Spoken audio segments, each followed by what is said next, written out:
ओम नमो भगवते वासुदेवाय। सियावर रामचंद्र की जय। हरे राम राम राम हरे हरे, हरे कृष्ण कृष्ण कृष्ण हरे हरे। श्री भगवान बोले, मैंने इस अविनाशी योग को सूर्य से कहा था। सूर्य ने अपने पुत्र वैवस्वत मनु से कहा और मनु ने अपने पुत्र राजा इच्छाकु से कहा।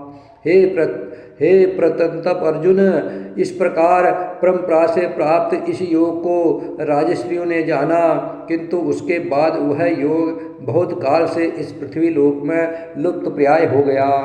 तू मेरा भक्त है और प्रिय सखा है, इसलिए वही यह पुरातन योग आज मैंने तुझको कहा है, क्योंकि यह बड़ा ही उत्तम रहस्य है, अर्थात गुप्त रखने योग्य विषय है। अर्जुन बोले, आपका जन्म तो अवार्चीन अभी हाल का है और सूर्य का जन्म बहुत पुराना है, अर्थात कल्प के आदि में हो चुका था। तब मैं इस बात को कैसे समझूं कि आप ही ने कल्प के आदि में सूर्य से यह योग कहा था। श्री भगवान बोले, हे अर्जुन, मेरे और तेरे बहुत से जन्म हो चुके हैं, उन सबको तू नहीं जानता, किंतु मैं जानता हूँ। मैं अजन्मा और अविनाशी स्वरूप होते हुए भी तथा समस्त प्राणियों का ईश्वर होते हुए भी अपनी प्रकृति को अधीन करके अपनी योग माया से प्रकट होता हूँ। हे भारत, जब जब धर्म की हानि और अधर्म की वृद्धि होती है, तब तब ही मैं अपने रूप को रचता हूँ, अर्थात साकार रूप से लोगों के सम्मुख प्रकट होता हूँ। साधु पुरुषों का उद्धार करने के लिए, पाप कर्म करने वालों का विनाश करने के लिए और धर्म की अच्छी तरह से स्थापना करने के लिए मैं युग युग में प्रकट हुआ करता हूँ। हे अर्जुन, मेरे जन्म और कर्म दिव्य है, अर्थात निर्मल और अलौकिक है। इस प्रकार जो मनुष्य तत्व से जान लेता है, वह शरीर को त्याग कर फिर जन्म को प्राप्त नहीं होता, किंतु मुझे ही प्राप्त होता है। पहले भी जिनके राग, भय और क्रोध सर्वथा नष्ट हो गए थे और जो मुझ में अनन्य प्रेम पूर्वक स्थित रहते थे, ऐसे मेरे आश्रित रहने वाले बहुत से भक्त उपयुक्त ज्ञान रूप तप से पवित्र होकर मेरे स्वरूप को प्राप्त हो चुके हैं। हे अर्जुन, जो भक्त मुझे जिस प्रकार भजते हैं, मैं उनको उसी प्रकार भजता हूँ, क्योंकि सभी मनुष्य सब प्रकार से मेरे ही मार्ग का अनुसरण करते हैं। इस मनुष्य लोक में कर्मों के फल को चाहने वाले लोग देवताओं का पूजन किया करते हैं, क्योंकि उनको कर्मों से उत्पन्न होने वाली सिद्धि शीघ्र मिल जाती है। ब्राह्मण, क्षत्रिय, वैश्य और शूद्र, इन चार वर्णों का समूह गुण और कर्मों के विभाग पूर्वक मेरे द्वारा रचा गया है। इस प्रकार उस सृष्टि रचनादि कर्म का कर्ता होने पर भी मुझ अविनाशी परमेश्वर को तो वास्तव में अकर्ता ही जान। कर्मों के फल में मेरी स्पृहा नहीं है, इसलिए मुझे कर्म लिप्त नहीं करते। इस प्रकार जो मुझे तत्व से जान लेता है, वह भी कर्मों से नहीं बचता, जिसका वो भी कर्मों से नहीं बनता है। पूर्व काल में मुमुक्षु ने भी इस प्रकार जानकर ही कर्म किए हैं, इसलिए तू भी पूर्वजों द्वारा सदा से किए जाने वाले कर्म को ही कर। कर्म क्या है और अकर्म क्या है, इस प्रकार इसका निर्णय करने में बुद्धिमान पुरुष भी मोहित हो जाते हैं, इसलिए वह कर्म तत्व में तुझे भली भांति समझा कर कहूँगा, जिसे जानकर तू अशुभ से अर्थात कर्म बंधन से मुक्त हो जाएगा।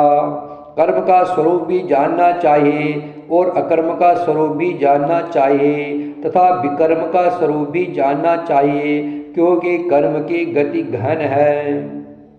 जो मनुष्य कर्म में अकर्म देखता है और जो अकर्म में कर्म देखता है, वह मनुष्य में बुद्धिमान है और वह योगी समस्त कर्मों को करने वाला है।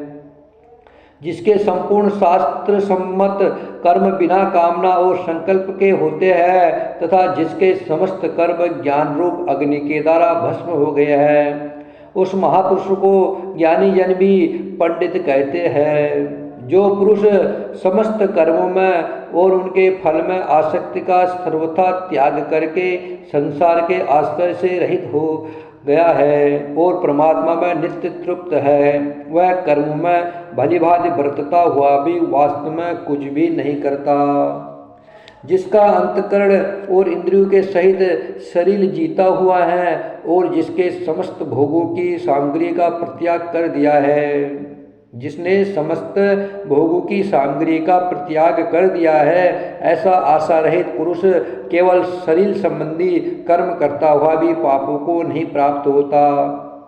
जो बिना इच्छा के अपने आप प्राप्त हुए पदार्थ में सदा संतुष्ट रहता है, जिसमें ईर्ष्या का सर्वथा अभाव हो गया है, जो हर्ष शोक आदि द्वंद्व से सर्वथा अतीत हो गया है, ऐसा सिद्ध और असिद्ध में सम रहने वाला कर्मयोगी कर्म करता हुआ भी उनसे नहीं बदता। जिसकी आसक्ति सर्वथा नष्ट हो गई है, जो देहाभिमान और ममता से रहित हो गया है, जिसका चित्त निरंतर परमात्मा के ज्ञान में स्थिर रहता है, ऐसा केवल यज्ञ संपादन के लिए कर्म करने वाले मनुष्य के संपूर्ण कर्म भलीभांति विलीन हो जाते हैं।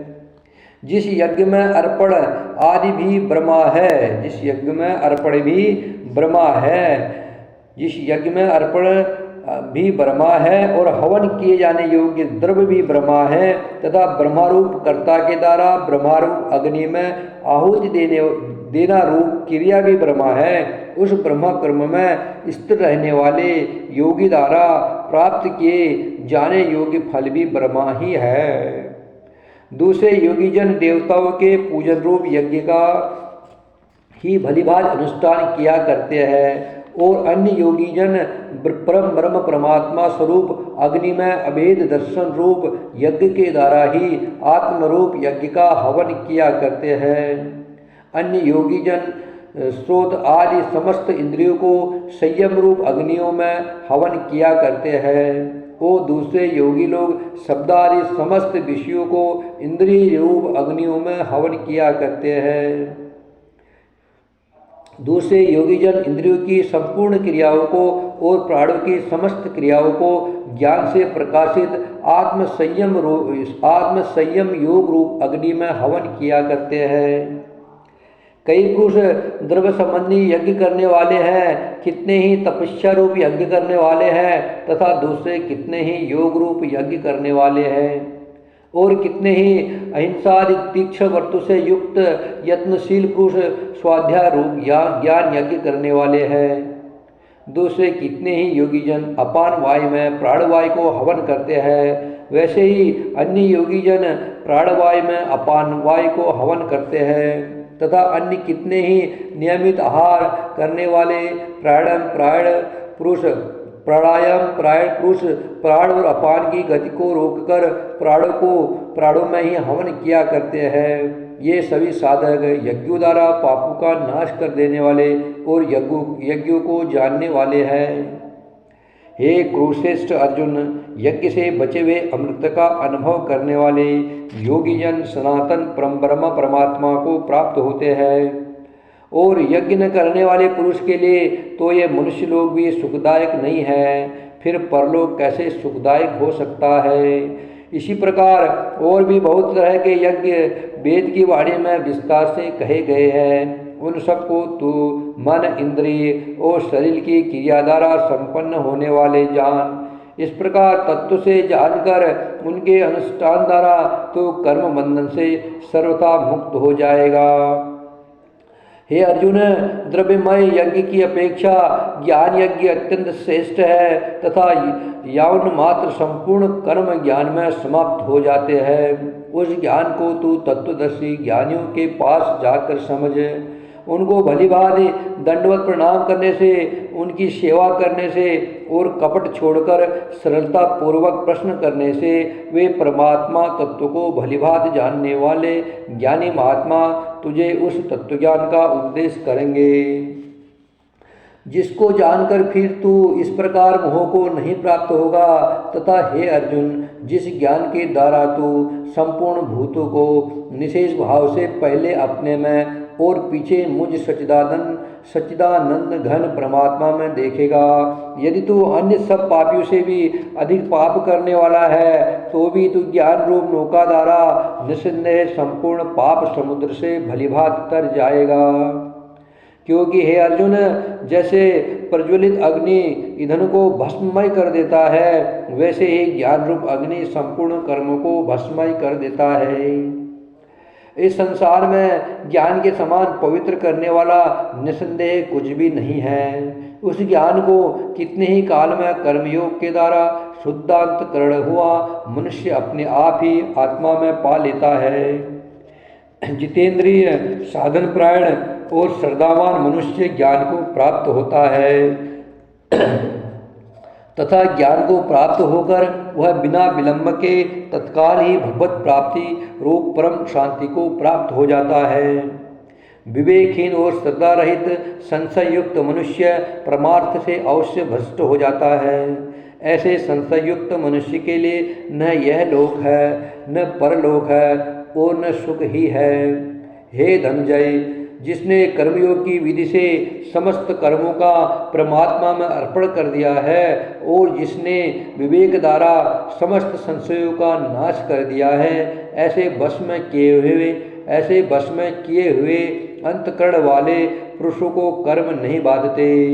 इसलिए हे भरतवंशी अर्जुन, तू हृदय में स्थित इस अज्ञान जनित अपने संशय का विवेक ज्ञान रूप तलवार द्वारा छेदन करके समत्व रूप कर्म योग में स्थित हो जा और युद्ध के लिए खड़ा हो जा। चतुर्थ अध्याय समाप्त। श्री राम जय राम जय जय राम। श्री राम जय राम जय जय राम। श्री राम जय राम जय जय राम। श्री राम जय जय राम।